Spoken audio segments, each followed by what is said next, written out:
What if I told you that The Lord of the Rings is not really about a ring, not about war, and not even about heroes, but about what slowly breaks the human mind when it is asked to carry responsibility alone, and what happens when ordinary people are forced to choose between comfort and conscience?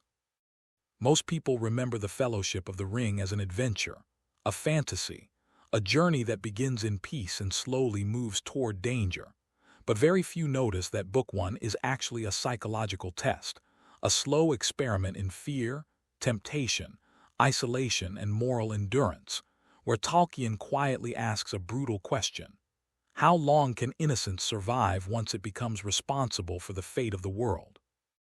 In this video, we are not summarizing Book One. We are dissecting it, chapter by chapter, moment by moment, to uncover why Tolkien begins his epic not with battle, but with hesitation, not with strength, but with weakness, and not with heroes, but with hobbits who would rather stay home.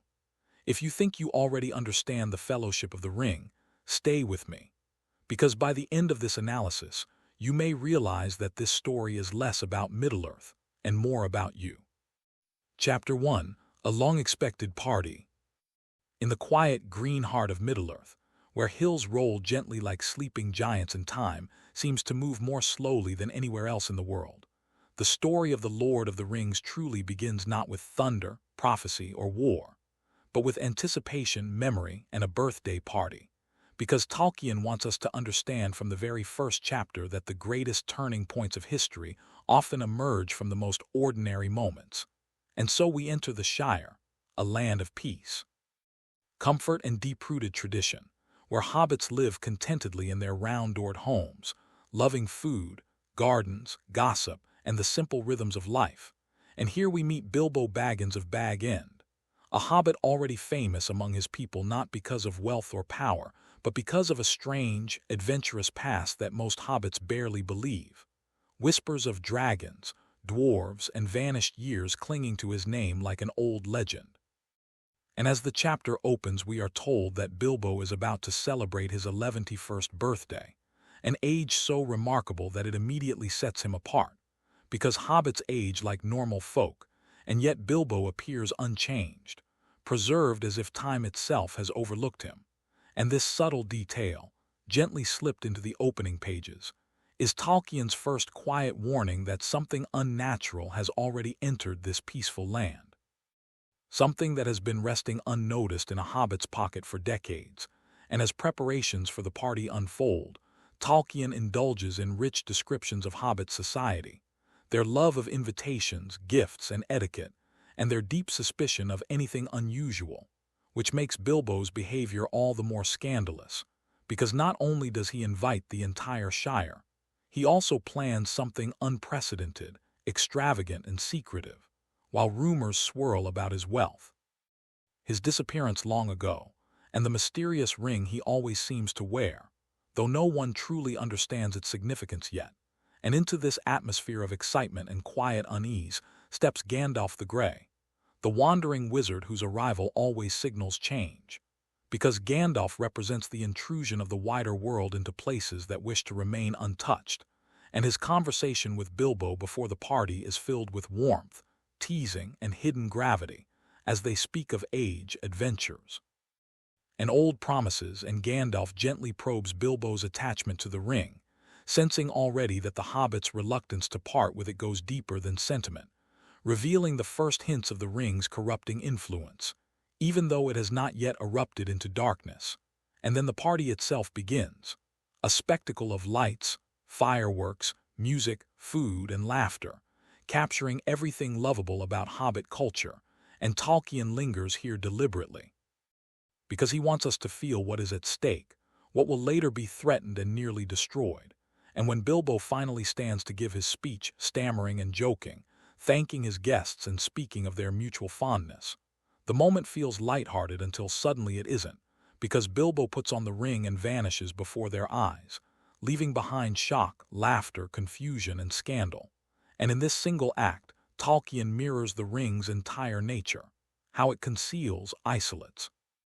and removes the wearer from the world, and how those left behind are left bewildered, unable to fully grasp what they have witnessed. and after the party dissolves into legend and gossip, Bilbo retreats to Bag End, where Gandalf confronts him with firm kindness, insisting that Bilbo must leave the ring behind for Frodo, and this moment becomes the emotional core of the chapter, because we witness Bilbo's internal struggle, his sudden anger, possessiveness, and fear,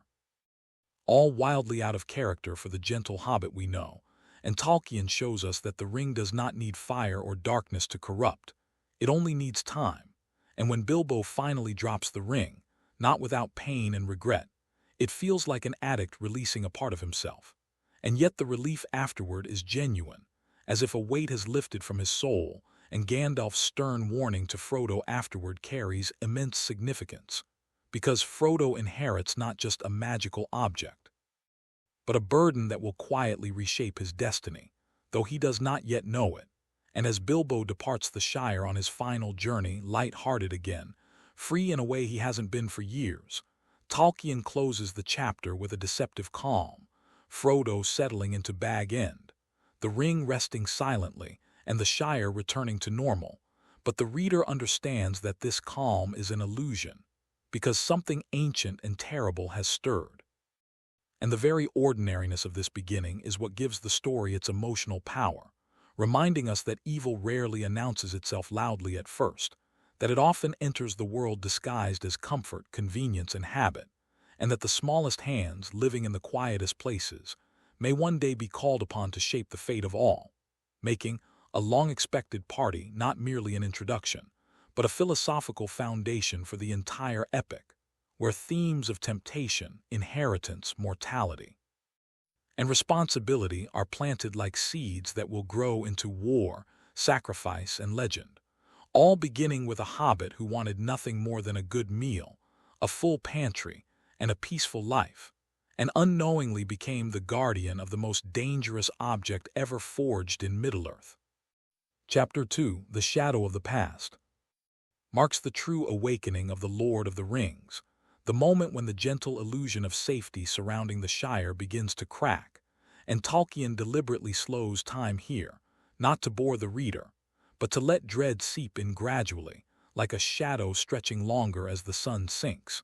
because this chapter is not about action but about knowledge, and in Tolkien's world knowledge itself is dangerous, often heavier than swords or armies. And so we find Frodo living quietly at Bag End years after Bilbo's departure, the ring resting in his possession like a sleeping serpent, unseen, ignored, yet never truly inactive, and already we sense that Frodo's life has subtly changed, his youth preserved unnaturally, his curiosity growing, his sense of restlessness deepening, as though the ring is slowly reshaping him from the inside. And when Gandalf finally returns after long absence, the mood shifts immediately, because Gandalf no longer arrives as a bringer of fireworks and cheer, but as a bearer of grave truths, and the long conversation that follows between Gandalf and Frodo is one of the most important in all of Tolkien's legendarium, because here the entire moral architecture of the story is laid bare, as Gandalf reveals the true history of the ring, tracing it back through centuries of blood, betrayal, and ambition, to the Dark Lord Sauron, whose desire was not mere destruction but domination. The ordering of all wills beneath his own, and Tolkien's philosophy shines clearly here, because Sauron is not chaos incarnate but tyrannical order, a force that seeks to erase freedom itself. And the ring, forged in the fires of Mount Doom, becomes the physical embodiment of that desire, containing much of Sauron's own essence, binding his fate to it. And as Gandalf recounts the fall of Isildur, the failure of men, and the slow fading of ancient vigilance, we see how history in Middle-earth does not move forward cleanly, but in cycles of neglect and forgetting, where evil is rarely defeated forever, only ignored until it gathers strength again. And Frodo's horror grows as he realizes that Bilbo's harmless trinket is in fact the One Ring,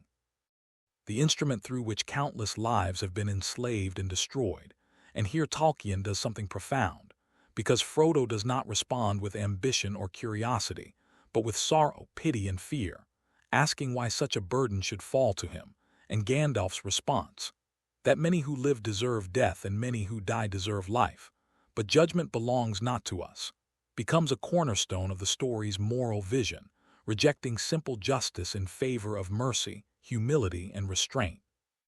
And when Frodo suggests that Bilbo should have killed Gollum when he had the chance, Gandalf rebukes him gently but firmly, explaining that pity stayed Bilbo's hand, and that pity may yet rule the fate of many, revealing Tolkien's belief that compassion, even when it seems weak or foolish, may be the most powerful force of all.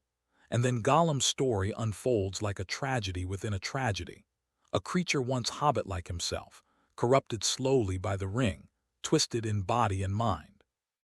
reduced to obsession, isolation, and self-loathing. And Tolkien uses Gollum not as a monster to be hated but as a mirror, a glimpse of what Frodo himself could become if the ring's influence goes unchecked, reinforcing the idea that evil is not always external, but a potential within every being, given the wrong pressure and enough time. And as Gandalf explains how the ring seeks to return to its master, how it slips from unworthy hands and manipulates chance itself. The ring ceases to be a passive object and becomes an active presence, almost alive, with a will aligned to Sauron. And this realization transforms the story from an adventure into a cosmic struggle, because Frodo now understands that simply possessing the ring endangers everyone he loves, that safety through secrecy is an illusion, and that inaction is itself a form of choice. And when Gandalf reveals that the enemy is searching for the ring, that the Nazgul have risen, that the name Baggins has already been spoken in Mordor, the Shire itself becomes vulnerable, no longer a forgotten corner of the world but a target, and Tolkien masterfully conveys dread without spectacle, using silence, waiting, and unseen threats to build tension, because the most terrifying thing is not what has already arrived,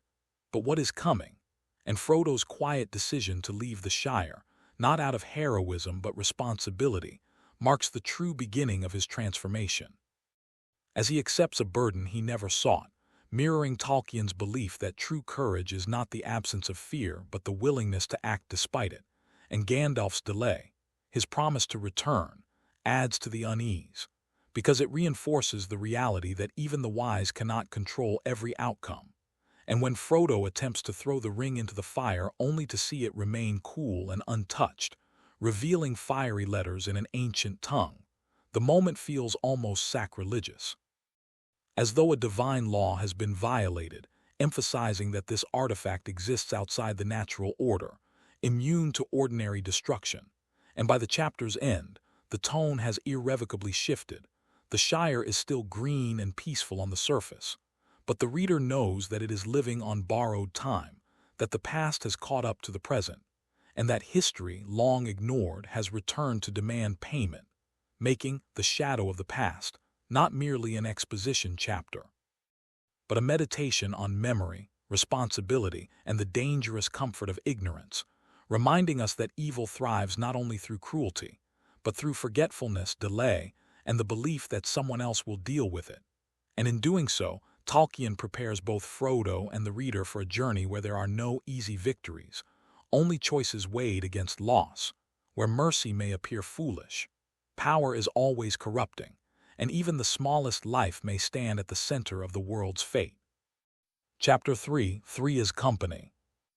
marks the moment when the story physically leaves the safety of hearth and hill and steps onto the open road, and Tolkien makes that transition deliberately subtle, because true danger rarely announces itself with clashing swords, but instead arrives disguised as inconvenience, delay, and the faint sense that something is wrong even when the sky is still blue. And so Frodo prepares to leave the Shire quietly, under the pretense of moving house, assisted by Samwise Gamgee, whose loyalty is already absolute even before he fully understands the stakes, and Merry Brandybuck and Pippin Took, though not yet revealed as companions, begin to circle the narrative like unspoken inevitabilities, while Gandalf's continued absence hangs heavy over everything, transforming each passing day into a quiet failure of reassurance. And Tolkien emphasizes time here because delay itself becomes dangerous, the ring growing more restless, Frodo growing more anxious. Until at last the journey begins, not with fanfare but with reluctance, Frodo pausing again and again to look back at Bag End, knowing instinctively that this is a farewell to innocence. And the road out of Hobbiton feels strangely altered, familiar paths now charged with uncertainty, ordinary sounds sharpened by fear. And it is here that Tolkien introduces one of the most effective tools of horror in the entire book. The unknown watcher, because long before Frodo understands the Nazgul, he feels them. Their presence announced not by violence but by silence, by the sudden stopping of birdsong, by the slow, deliberate sound of hooves. And when the Black Rider first appears, cloaked and faceless, sniffing the air as if scent itself could betray Frodo's secret, the moment is terrifying precisely because nothing overt happens. The rider does not attack, does not speak, does not even fully reveal itself. And Tolkien shows us that evil does not always need to act to dominate. It only needs to be felt, and Frodo's instinctive response, to hide, to place distance between himself and the ring, demonstrates the ring's paradoxical influence, because while it tempts its bearer to use it, it also draws danger closer when it is worn, and Frodo's decision not to put it on becomes an early moral victory, a small but significant act of restraint, while Sam's reaction, rooted in loyalty rather than understanding, grounds the story emotionally, reminding us that bravery does not require comprehension, only commitment. And as the two travel through woods and fields, meeting the elves of Gildor and Glorian, the narrative briefly lifts from fear into melancholy beauty, because the elves represent a fading world, ancient, sorrowful, aware of the long defeat that history seems to promise, and their warning to Frodo, that the Black Riders are servants of the enemy, and that the ring is known, shatters any lingering hope that secrecy alone can provide safety, reinforcing Tolkien's theme that isolation is a lie, that no one bears great burdens alone without cost, and Gildor's refusal to take the ring, despite his wisdom and power, becomes a powerful statement about the nature of responsibility, because those who desire power least are often the most fit to resist it. And yet even they must recognize when a task is not theirs to claim, and as Frodo learns to trust others cautiously, Tolkien explores the tension between openness and secrecy, between the need for help and the danger of exposure. And when the Black Riders reappear, more frequently now, more boldly, the road itself becomes hostile, forcing Frodo to learn the first lesson of survival in a world under shadow. To be watchful, to read the land, to move not only with purpose but with patience. And this creeping paranoia transforms the journey into a psychological trial, where every rustle could be pursuit, and every pause could be fatal. And yet Tolkien balances fear with companionship, slowly revealing that Merry and Pippin already know far more than Frodo suspects, having pieced together his plans and chosen to follow him not out of curiosity but devotion. And this revelation is crucial, because it reframes the chapter's title. 3 is company, not merely as a statement of numbers but as a philosophy, suggesting that companionship itself is a defense against despair. And when Frodo finally accepts their presence, the burden he carries becomes fractionally lighter, though no less dangerous. And Tolkien makes it clear that while fellowship cannot eliminate fear, it can prevent fear from becoming isolation. And as the chapter closes, the world beyond the Shire looms closer. The Black Riders more persistent, and the sense of being hunted more undeniable, leaving the reader with the understanding that the journey is no longer theoretical, no longer optional, and no longer safe, because the road has claimed Frodo now. And once the road claims you in Tolkien's world, it demands endurance, sacrifice, and a willingness to walk forward even when you know the darkness behind you is moving faster than you are. Chapter 4. A Shortcut to Mushrooms deepens the tension of the journey by transforming what began as uneasy pursuit into an intimate and immediate threat.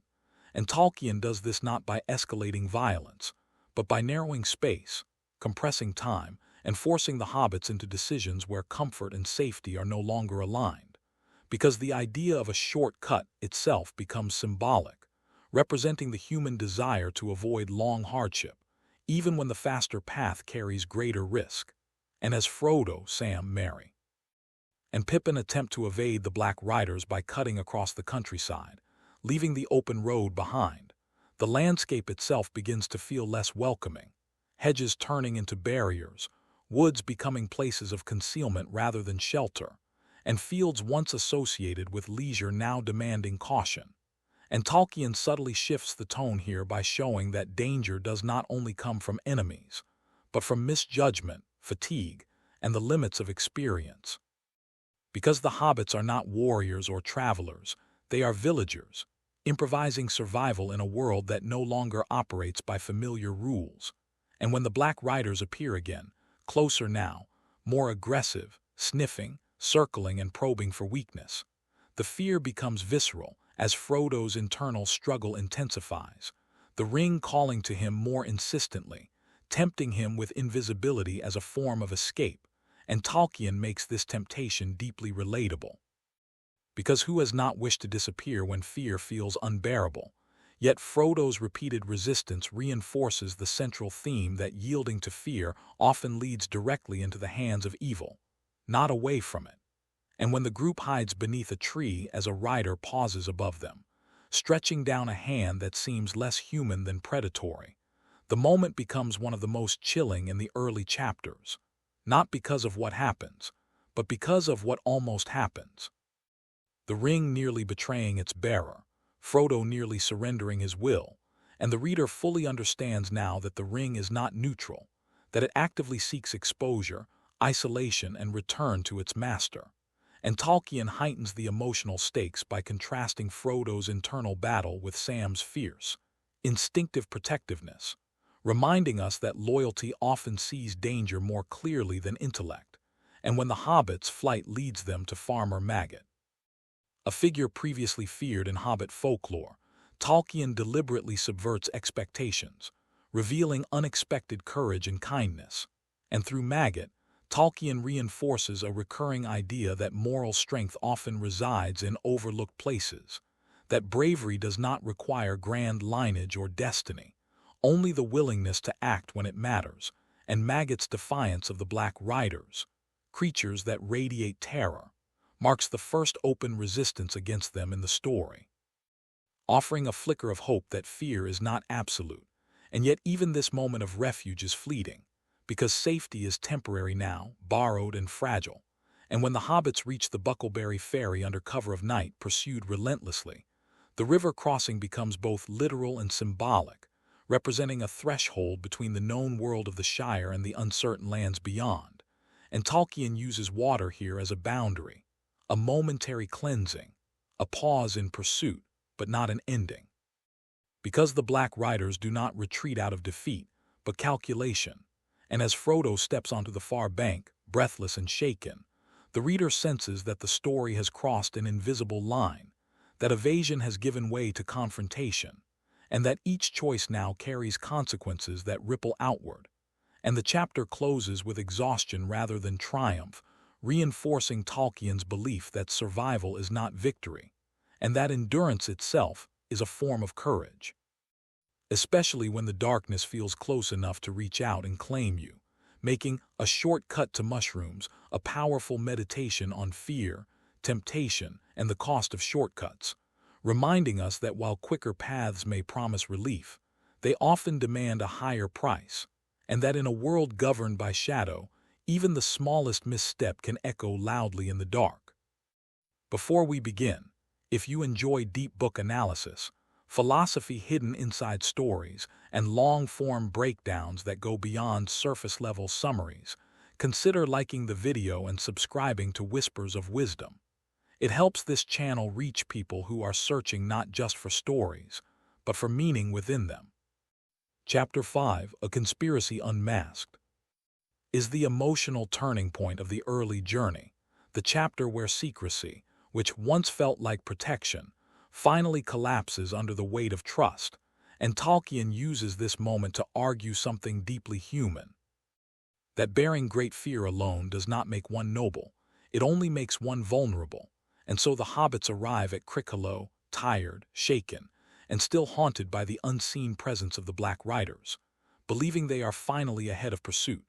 only to discover that they were never as secretive or solitary as Frodo imagined, because Merry, Pippin, and Sam reveal that they have long known about the ring, about Frodo's plans to leave the Shire, and even about the danger gathering beyond its borders. And this revelation transforms the meaning of the journey so far, recasting moments of fear as moments of quiet protection. And Tolkien deliberately frames this not as betrayal but as devotion, showing that true friendship listens carefully, observes patiently, and chooses loyalty even when it is not asked for. And Frodo's reaction, relief mixed with guilt, captures the emotional complexity of leadership, the realization that responsibility often includes accepting help, and that refusing it can be a kind of pride. And when the conspirators declare their intention to follow Frodo no matter what, the narrative shifts from flight to fellowship, from a burden carried alone to a burden shared, reinforcing one of Tolkien's central convictions that evil seeks isolation while goodness moves toward community. And yet this moment of warmth does not erase the danger, because almost immediately the Black Riders strike, breaching the house at Buckland, forcing the hobbits to confront the reality that hiding behind locked doors is no longer enough. And the violence of this intrusion shatters any lingering illusion that the Shire is untouched, that comfort can be preserved through denial. And Tolkien makes this invasion especially tragic because it targets the innocent,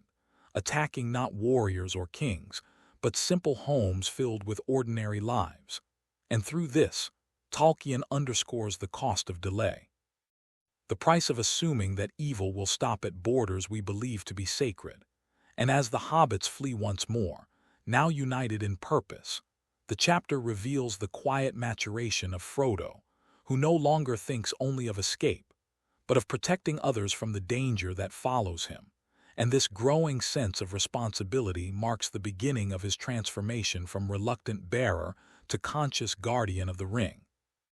And Tolkien deepens the philosophical tone by contrasting the hobbits' smallness with the magnitude of the forces arrayed against them, suggesting that greatness is not measured by scale, but by choice. And when Fatty Balger stays behind, risking himself to mislead the riders, Tolkien offers another subtle portrait of courage, one rooted not in glory but sacrifice, reinforcing the idea that heroism often goes unnoticed, unrecorded, and uncelebrated. And as the group escapes into the old forest road, the sense of motion becomes purposeful rather than panicked, because they are no longer running blindly, but moving together toward a goal. And the chapter closes with the knowledge that secrecy has ended, that the world is aware of Frodo Baggins now, and that friendship has become his first real defense against despair, making A Conspiracy Unmasked a meditation on trust, collective courage, and the revelation that while evil thrives in silence, hope begins the moment fear is spoken aloud and answered with loyalty. Chapter 6, The Old Forest, feels less like a continuation of the journey and more like a descent into something ancient and half-forgotten, because Tolkien deliberately shifts the source of danger from external pursuers to the land itself, reminding us that Middle-earth is not merely a stage for events but a living memory, capable of hostility, resentment, and will. And as Frodo, Sam, Merry, and Pippin pass beyond the borders of Buckland and enter the Old Forest, they step into a place shaped not by human or hobbit hands but by time, neglect, and ancient grudges. And immediately the tone changes, because the forest does not simply exist around them, it reacts to them, the paths twisting unnaturally, the trees leaning inward as though listening, the air growing heavy and oppressive. And Tolkien uses this environment to explore a primal fear older than swords or sorcery, the fear that nature itself may not be neutral, that it may remember wrongs done long ago and seek quiet revenge. And the hobbits' growing unease is rooted not in visible threat but in disorientation, because the forest refuses to behave like a forest should, guiding them downhill against their will, drawing them toward the Withywindle River as if by subtle enchantment. And this loss of direction becomes symbolic, representing the deeper truth that once the journey has begun, willpower alone is no longer enough, and that unseen forces, history, fate, and consequence, now exert influence. And Tolkien's description of Old Man Willow stands as one of the most haunting personifications in the entire book, not a monster that attacks openly, but a presence that seduces with drowsiness, whispering sleep and surrender, embodying the temptation to rest, to stop struggling, to let go of vigilance. And when Merry and Pippin are trapped by the tree, slowly crushed not by violence but by indifference, the scene carries enormous symbolic weight, because the danger here is not hatred but apathy, the cold, ancient cruelty of something that no longer distinguishes between life and obstruction. And Frodo's helplessness in that moment underscores the vulnerability of innocence in a world governed by older, harsher laws, and Tolkien intensifies the mythic atmosphere by stripping away rational solutions. As shouting, strength, and even the ring offer no salvation, forcing Frodo into a moment of pure desperation, where he calls out for help not knowing if help will come, and the arrival of Tom Bombadil feels almost unreal, like a rupture in the narrative itself, because Tom does not conform to any established power structure, unaffected by the ring, untouched by fear, commanding the forest not through domination but through song, and Tolkien intentionally makes Tom unsettling in his own way.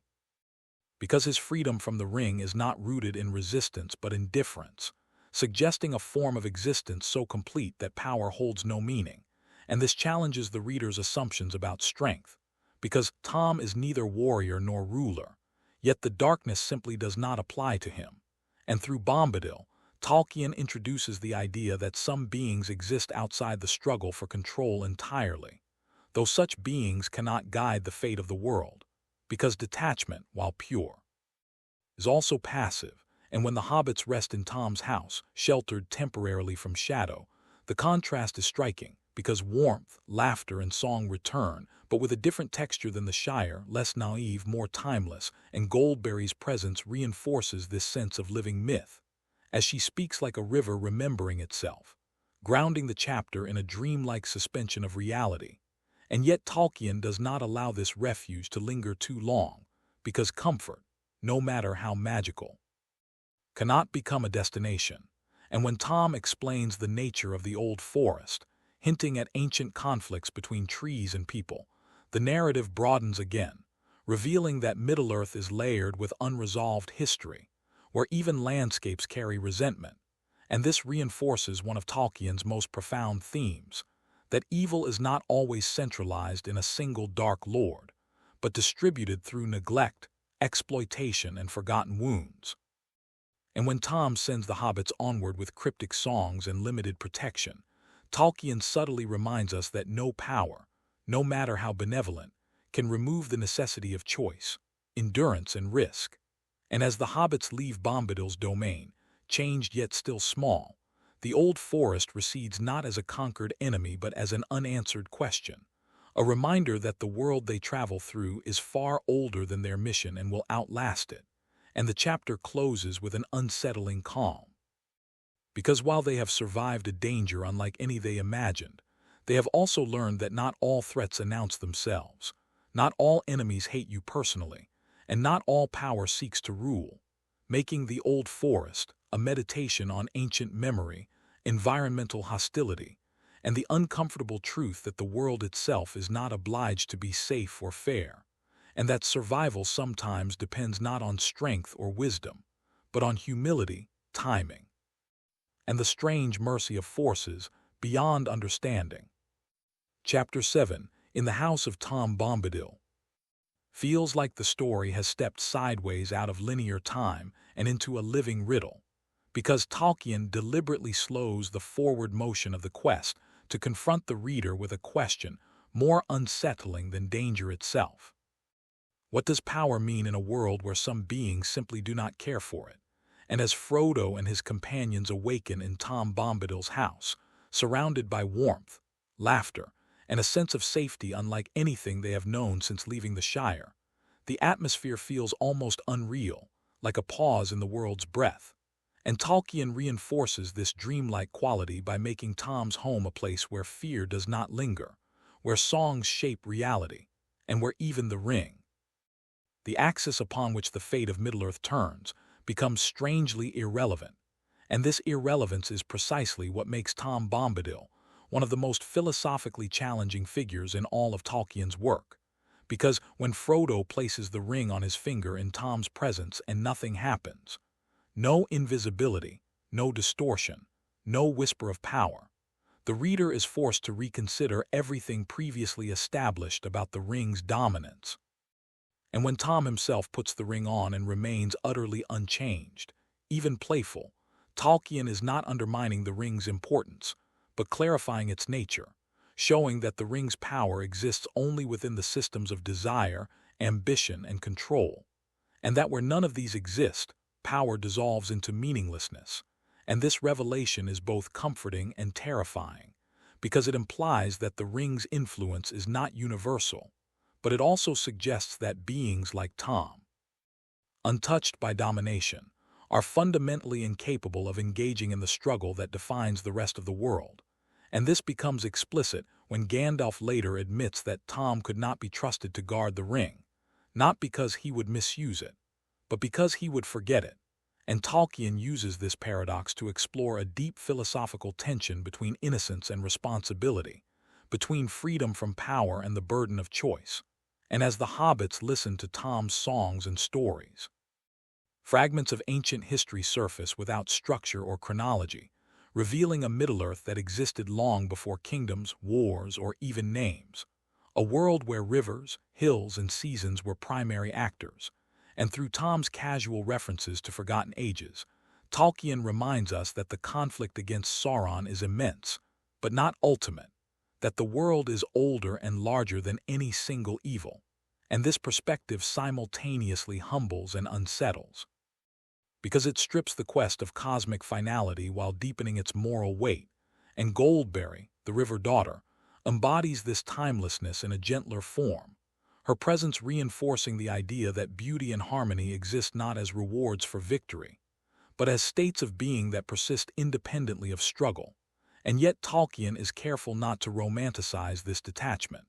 because while the hobbits rest, eat, and recover under Tom's protection, the shadow does not recede. Time continues to move beyond the borders of the house, and danger waits patiently. And when Tom speaks of the Barrow Downs and the wights that dwell there, the tone darkens again, reminding us that ancient places often preserve ancient evils, and that memory, when left untended, can rot into malice. And the hobbits' night under Bombadil's roof becomes a kind of initiation, a moment of emotional and spiritual recalibration, where they glimpse a version of existence untouched by fear, only to realize that such a life cannot be chosen, only encountered briefly. And Tolkien subtly reinforces this by making Tom's protection conditional, bounded by place and song, effective only within his domain, suggesting that no refuge, however magical, can replace the necessity of courage and movement. And when the hobbits prepare to leave, Tom's gifts are not weapons of conquest but tools of remembrance, songs, words, and directions, emphasizing that survival in Middle-earth often depends on knowledge and humility rather than force. And the chapter closes with a quiet sadness, because although the hobbits leave safely, the reader senses that Tom Bombadil represents a path not taken, a way of being that exists beyond the reach of shadow, but also beyond the reach of responsibility. And Tolkien leaves us with the uneasy understanding that the fate of the world cannot be entrusted to those who stand outside it, no matter how pure they are, making in the House of Tom Bombadil a meditation on power without desire, innocence without duty, and the bittersweet truth that while absolute freedom from corruption may exist, it cannot carry the weight of saving others. And so the hobbits step back onto the road, strengthened but still burdened, having glimpsed a timeless peace they cannot claim, carrying with them the knowledge that their struggle matters precisely because it is not inevitable, because it requires choice, endurance, and the willingness to act in a world where some can afford not to. Chapter 8, Fog on the Barrow Downs, marks the first moment in the Fellowship of the Ring where death itself ceases to be an abstract possibility and becomes a present, suffocating reality,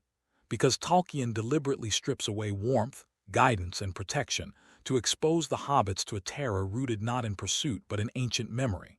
And as Frodo, Sam, Merry, and Pippin leave the safe boundaries of Tom Bombadil's domain, the land opens into the Barrow Downs, a rolling landscape deceptively peaceful,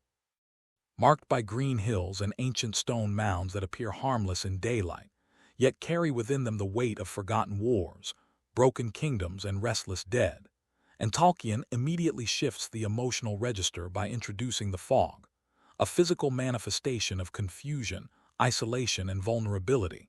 Because the fog does not merely obscure vision, it fractures companionship, separating the hobbits not through force but through disorientation, and this separation is crucial. Because it mirrors the larger danger of the ring itself, which isolates the bearer, pulling them inward, away from shared strength. And when Frodo becomes lost in the mist, the world narrows to silence and uncertainty, every sound muffled, every direction equally wrong, and Tolkien uses this sensory deprivation to emphasize the psychological terror of being alone in an indifferent landscape. And when Frodo finally finds his companions again, the relief is short-lived. Because it leads directly into the barrow, into death masquerading as shelter, and the sudden transition from open air to cold darkness is one of the most jarring in the early chapters, as the hobbits are rendered helpless, stripped of agency, laid out like offerings beneath the influence of the Barrow-wight, a creature born of ancient malice, not driven by hunger or conquest but by lingering resentment and the refusal to pass on. And Tolkien's portrayal of the Barrow-wight is especially chilling because it is not loud or violent, but methodical, ritualistic, embodying death not as chaos but as cold preservation. And the imagery of grave clothes, cold gold, and ancient blades reinforces the idea that the past, when corrupted by bitterness, becomes a prison rather than a foundation. And Frodo's experience inside the barrow represents a profound internal crossroads, because for the first time, escape is not possible through running, hiding, or waiting for rescue, and the ring itself offers an easy solution, whispering invisibility and withdrawal. Yet Tolkien makes Frodo's resistance here deeply meaningful, because instead of surrendering to isolation, Frodo chooses action, not out of confidence but desperation, drawing a sword he barely knows how to use, calling out to Tom Bombadil with a voice trembling but determined. And this moment is crucial, because it marks the first time Frodo actively resists darkness rather than merely enduring it, and Tolkien frames this act not as heroism in the traditional sense, but as moral awakening, the realization that survival sometimes requires defiance, even when the odds are incomprehensible. And when Tom arrives, banishing the Barrow-wight with song, the rescue feels less like triumph and more like interruption, because the true victory has already occurred internally. Frodo has chosen not to disappear, not to yield, and not to let death claim his companions without resistance. And Tom's subsequent actions, freeing the hobbits and gifting them blades taken from the barrow, deepen the chapter's mythic resonance, because these swords, forged in ancient wars against the forces of darkness, become physical links between forgotten struggles and the present quest, suggesting that history, though buried, can still arm the living when remembered rightly. And Tolkien emphasizes that these weapons are not powerful because of craftsmanship alone, but because of the intent and sacrifice bound into them, reinforcing the idea that meaning outlasts makers. And as the hobbits leave the Barrow Downs shaken but alive, the emotional weight of the chapter lingers, because something irreversible has happened. Innocence has been eroded, not through battle, but through exposure to death's proximity, and Frodo emerges subtly changed, quieter, more resolute, having crossed an invisible threshold from protected traveler to conscious participant in a struggle far older than himself. And Tolkien closes the chapter with movement toward Bree, toward human lands and uncertain alliances. But the reader understands that the greatest journey in this chapter was inward, into fear, paralysis, and choice, making Fog on the Barrow Downs a meditation on mortality, memory, and the moment when responsibility becomes unavoidable, reminding us that courage does not announce itself with confidence, but often emerges trembling, half-formed, and desperate, yet capable of standing against darkness precisely because it refuses to vanish when fear demands silence. Stay till the end, because the final chapter of Book 1 reveals something most readers miss entirely: the moment Frodo stops being innocent forever, even though he survives. Chapter 9, At the Sign of the Prancing Pony, marks the moment when the hobbits step fully out of their small, self-contained world and into the tangled web of Middle-earth's peoples, histories, and hidden dangers. Because Bree is not ancient like the Barrow Downs nor innocent like the Shire, but something far more complicated, a place where roads meet, where men and hobbits live side by side, where news travels faster than truth, and where the shadow moves not through silence but through rumor and watchful eyes. And Tolkien deliberately designs Bree as a threshold space, neither safe nor openly hostile, reflecting the moral ambiguity of the wider world Frodo must now navigate. And as the hobbits arrive at the Prancing Pony, weary, hungry, and eager for rest, the inn itself feels alive with noise, warmth, and conversation, creating a sharp contrast with the cold terror of the Barrow Downs. Yet Tolkien quickly undermines this comfort by saturating the scene with unease, as strangers stare too long. Voices lower when the hobbits pass, and the sense of being observed never fully fades, and this is where Tolkien introduces one of his most important lessons about danger, that it does not always announce itself through fear, but often through distraction, through laughter, drink, and the illusion of normalcy. And Frodo's internal struggle intensifies here, because the ring feels heavier in crowds, its presence sharpening his self-consciousness, amplifying every mistake into potential catastrophe. And when Frodo is urged to sing, drawn into the center of attention despite his desire for anonymity, Tolkien crafts a moment of profound symbolic irony, because Frodo's song about ancient kings and forgotten heroes mirrors the epic destiny gathering around him, even as he desperately wishes to remain invisible. And his accidental slip, the moment when he falls and vanishes by putting on the ring, becomes one of the most dangerous acts yet, because unlike earlier uses, this occurs in a public space, where secrecy collapses instantly, and Tolkien makes this moment painful rather than thrilling, emphasizing shame, fear, and exposure, rather than power, reinforcing that the ring's gifts are never free, and that its true cost is always isolation and vulnerability.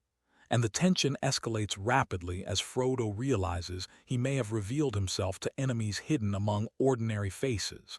And it is here that Aragorn enters the story. Though not yet revealed in name or stature, introduced instead as Strider, a weathered, unsettling ranger whose appearance triggers immediate suspicion, and Tolkien plays deliberately with expectations, framing Strider through the Hobbit's fearful perspective, because this is a world where evil often disguises itself as the familiar, while good may arrive looking dangerous, and Strider's quiet authority, his knowledge of the ring,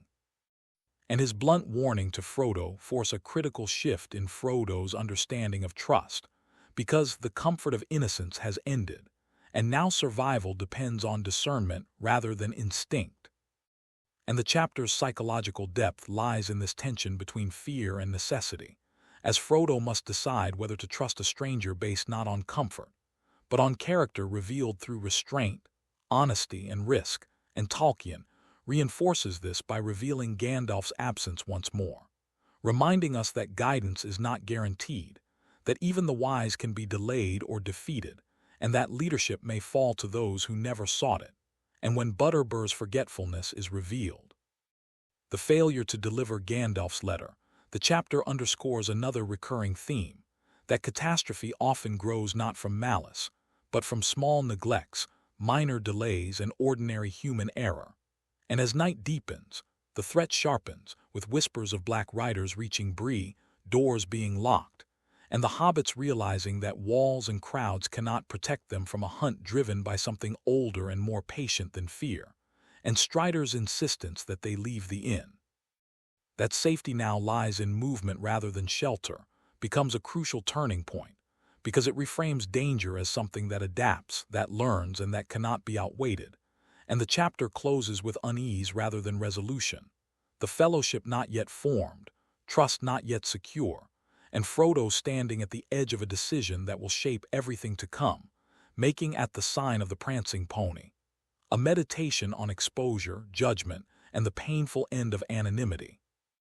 reminding us that the moment one carries something of great consequence, privacy becomes a luxury, mistakes become magnified, and trust must be earned not through familiarity, but through courage, restraint, and the willingness to stand between danger and those who do not yet fully understand it.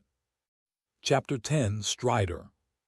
is the chapter where fear learns the difference between menace and protection, and Tolkien carefully constructs this transition by forcing the hobbits, and the reader, to confront how deeply appearances can mislead in a world shaped by rumor and shadow, because Strider, the suspicious ranger lurking in the corners of the prancing pony,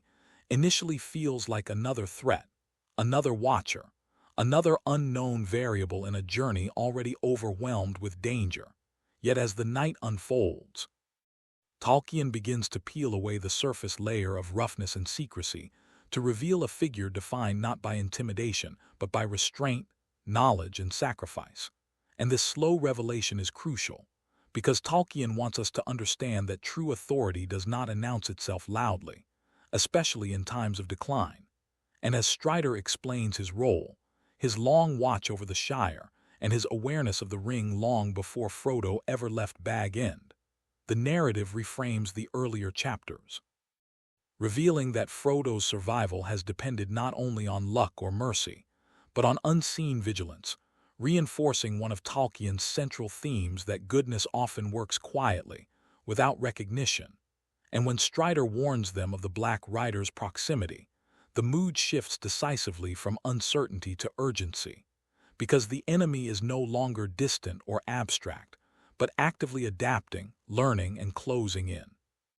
And Tolkien heightens the tension by staging the attack not through spectacle but through absence, as the hobbits return to their rooms to find their beds slashed and destroyed, a silent message that escape was narrow and that protection is never guaranteed.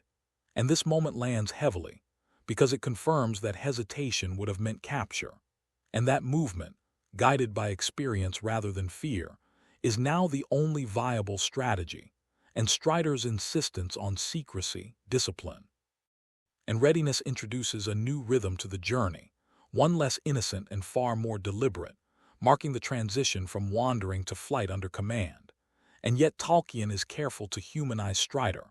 allowing glimpses of doubt, weariness, and humility, especially when he speaks of Gandalf, not as a superior, but as a trusted ally whose absence genuinely worries him, reinforcing the idea that even leaders rely on counsel and companionship.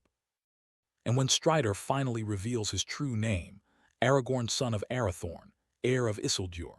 the weight of history floods into the narrative, but Tolkien does not allow this revelation to dominate the chapter, because Aragorn's greatness lies not in title but in conduct, in his willingness to guide a group of frightened hobbits through danger without demanding obedience or reverence, and this reframing of kingship, as service rather than domination, stands in direct opposition to Sauron's vision of power, creating a moral contrast that will echo throughout the story, and Frodo's decision to trust Aragorn becomes one of the most significant choices he makes, not because Aragorn guarantees safety, but because Frodo recognizes the necessity of shared risk, understanding at last that leadership does not remove danger, it only gives it direction. And as the group prepares to leave Bree under cover of darkness, the sense of finality grows, because this departure is not just from a town, but from the last traces of casual travel, from the belief that rest can still be found without consequence. And Tolkien closes the chapter with a tightening of focus, the road ahead narrowing into something purposeful and perilous, the company now bound not just by friendship, but by trust in a guide who walks with them not above them, making Strider a meditation on discernment, authority, and the courage to trust wisely in a world where hesitation can be fatal, reminding us that when darkness spreads, survival depends not on avoiding all strangers, but on recognizing which ones are willing to stand between you and the night. Chapter 11, A Knife in the Dark, is the chapter where Tolkien strips away any remaining illusion that courage alone can shield the innocent, because here the danger no longer stalks from a distance or hides behind silence, but strikes with intent, precision, and ancient hatred. And as Frodo, Aragorn, Sam, Merry, and Pippin move through the wild away from Bree, the road becomes harsher, more exposed, and increasingly hostile, reflecting the internal pressure building within Frodo himself, whose burden grows heavier with every mile. The ring no longer merely a secret but a beacon drawing the enemy's will closer, and Tolkien deepens the psychological tension by emphasizing exhaustion, hunger, and the erosion of morale, because this chapter is not about dramatic battles, but about endurance under relentless threat.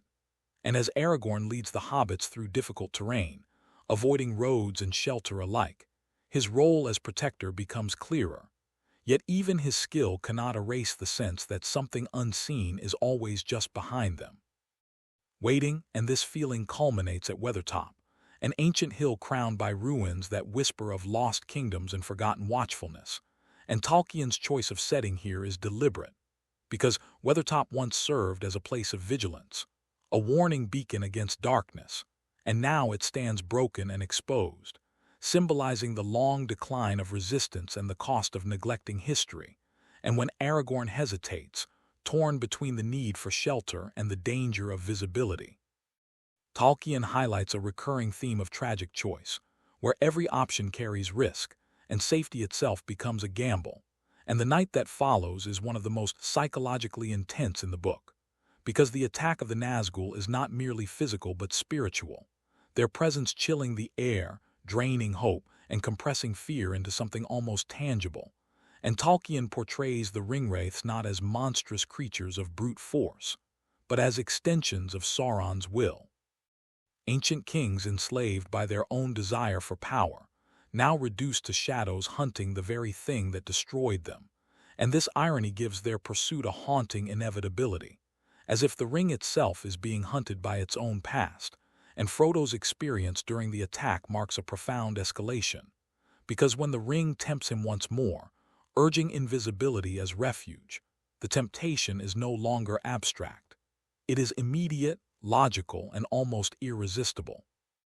And Tolkien makes Frodo's struggle here deeply human, because fear argues convincingly when death feels close, and Frodo's decision to put on the ring, though disastrous, is not portrayed as weakness but desperation, a reminder that even the bravest resolve can fracture under unbearable pressure. And when Frodo confronts the Witch King, nomming Elbereth and Luthien in a moment of instinctive defiance, the act feels monumental not because it defeats the enemy, but because it asserts identity in the face of annihilation. And yet the knife strikes, and with it comes one of the most significant wounds in all of Middle-earth, a wound that is not merely physical but metaphysical. A fragment of shadow lodged within Frodo, beginning a slow pull toward the Wraith world, and Tolkien's handling of this injury is crucial, because it introduces the idea that evil does not always kill outright but corrupts gradually, eroding will, clarity, and selfhood over time. And Aragorn's response, swift and ferocious, drives the Nazgul away, but not without cost, because victory here is incomplete, temporary, and deeply fragile, and the aftermath of the attack is heavy with despair. As Frodo slips in and out of consciousness, the company realizing that survival now depends not on secrecy or flight, but on reaching help before the shadow consumes him entirely. And Aragorn's leadership reaches a new level here, as he assumes full responsibility, not only for guiding the group, but for Frodo's life itself. And Tolkien uses this moment to redefine heroism once again, showing it not as triumph over enemies, but as relentless commitment in the face of dwindling hope. And as the chapter closes with Frodo weakened, carried onward toward Rivendell, the emotional weight settles deeply, because the reader understands that the quest has crossed another irreversible threshold. Innocence is gone, safety is gone, and even survival now carries lasting scars, making A Knife in the Dark a meditation on vulnerability, sacrifice, and the true cost of bearing great responsibility, reminding us that evil does not always defeat us by overwhelming force, but by lingering within us, patiently waiting for despair to finish what violence begins. Chapter 12, Flight to the Ford, is the chapter where time itself becomes the enemy, because Tolkien transforms the journey into a race against corruption, shadow, and inevitability. And from its opening moments the tone is urgent, relentless, and heavy with consequence. As Frodo drifts in and out of consciousness, his wound burning with a cold pain that feels less like injury and more like a slow erasure of self. And Tolkien uses this fading awareness to shift the narrative inward, allowing us to experience the world increasingly through Frodo's fractured perception, where light dulls, colors drain, and the pull of the ring grows stronger not as temptation but as surrender. And Aragorn's leadership during this flight becomes almost mythic in its endurance, because he is no longer guiding merely frightened hobbits, but carrying a dying friend through a hostile land while hunted by beings who do not tire, do not sleep, and do not forget. And the landscape itself reflects this desperation, hills stretching endlessly, rivers delaying passage, weather turning against them, as if Middle-earth itself is testing whether this small company deserves to continue. And Tolkien reinforces the sense of narrowing options by introducing Glorfindel, whose arrival feels like a sudden widening of the world, a reminder that ancient strength still walks in Middle-earth. And yet even Glorfindel's presence does not erase danger, because the Nazgul adapt, pressing harder, drawing closer, sensing the ring's bearer slipping toward their realm, and Frodo's internal struggle intensifies dramatically here, because the wound is no longer just a threat to his body, but to his identity, as the ringwraiths begin to appear to him more clearly, their forms sharpening as his own world dims, signaling his gradual transition toward the shadow world. And Tolkien's handling of this liminal state is deeply unsettling, because Frodo is not dying violently, but fading, losing the ability to resist, to choose, to remain fully himself. And this makes the chapter less about speed and more about endurance of will. And when Frodo rides alone toward the ford of Bruinen, borne by Asfaloth, the moment becomes one of the most iconic in the entire book, because Tolkien strips away companionship and places Frodo face to face with his fate, isolated yet resolute, and his final stand at the river, where he turns to confront the Nine rather than simply flee, marks a culmination of his moral growth so far, because despite weakness, pain, and terror, Frodo chooses defiance again, calling upon ancient names, refusing to surrender the ring willingly. And though he collapses immediately afterward, the choice itself carries enormous weight, reinforcing Tolkien's belief that victory is often defined not by outcomes, but by decisions made at the edge of despair. And the flood that follows, summoned by Elrond and Gandalf, is not merely a spectacular rescue, but a symbolic cleansing, water sweeping away the immediate threat while leaving the deeper struggle unresolved, because Tolkien is careful not to let this moment feel final or triumphant. And as Frodo awakens in Rivendell, safe for now, healed but changed, the chapter closes with a quiet reckoning, because survival has come at a cost. The wound will never fully fade. The ring's burden has already reshaped Frodo's inner world, and the journey ahead looms larger than ever, making Flight to the Ford a meditation on urgency, resilience, and the fragile boundary between hope and despair, reminding us that sometimes courage is not loud or victorious, but breathless, stumbling, and sustained only by the refusal to let darkness decide the end of the story. Book 1 of the Fellowship of the Ring ends without victory, without celebration, and without certainty, and that is exactly the point.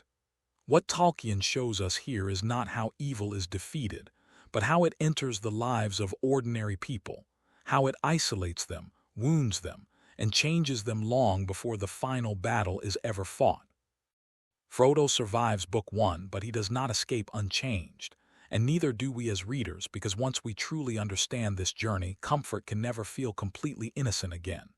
This is where the road truly begins, and in the next part we will step into Rivendell, where wisdom gathers, choices become irreversible, and the fate of Middle-earth is no longer theoretical. Until then, remember, the heaviest burdens are rarely given to the strongest, only to those willing to carry them. This is Whispers of Wisdom.